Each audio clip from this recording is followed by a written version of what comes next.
झनक को पुलिस वाले अरेस्ट कर लेते हैं कि अर्ची सुसाइड करने की कोशिश करती है और अब तमाशा बहुत ज्यादा बढ़ जाता है जो कहीं ना कहीं अनिरुद्ध के लिए भी मुसीबत क्रिएट कर देती है। तो खैर बात करें एपिसोड की स्टार्टिंग की, तो एपिसोड की स्टार्टिंग पार्टी से होती है। शादी टूट जाने के बाद में अर्ची तो गुस्से में यहाँ से निकल जाती है और अब तेजा से बता देता है कि मेरे दिल में अभी भी झनक के लिए प्यार है। हालांकि बोल दिया जाता है कि झनक सुबह होते ही यहाँ से चली जाएगी। जब अपने कमरे में जाती है तो बहुत चिंतित होती है। हालांकि वहाँ पे अपू की मॉम आकर के इसको खाना भी देती है, लेकिन इसे चिंता है कि आखिर कल क्या होगा। लेकिन उनके दिल में जो बात होती है वो बता देती है कि तुम्हें अनिरुद्ध से प्यार है, तुम इस बात को समझो।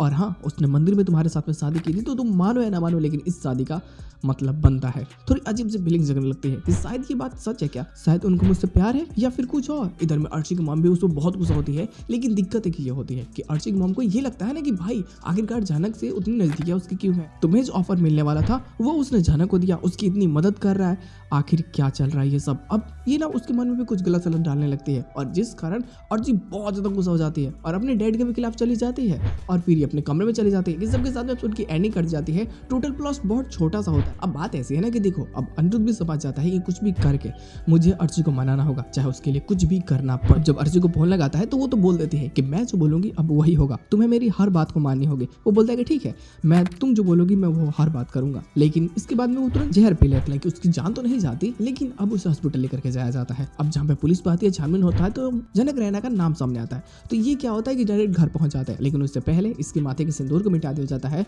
और अब अनिरुद्ध से इसका रिश्ता भी खत्म कर दिया जाता है। और अब झनक के लिए भी बहुत बड़ी मुसीबत हो जाती है कि पुलिस वाले उसे तुरंत अरेस्ट कर लेते हैं। अब अनिरुद्ध के पास में कोई सबूत भी नहीं है जिससे कि झनक को बचा सके। तो धीरे धीरे प्रॉब्लम्स और धीरे धीरे बढ़ रही होती है, जो सच में काफी मजेदार होगी और देखना बवाल होगा कि आने वाले एपिसोड में और क्या नई चीजें देखने को मिल सकती है। खैर जो भी चीजें होगी मजेदार होगी तो मजा तो आएगा ना। उम्मीद करता हूँ कि आने वाला एपिसोड बेहतरीन हो।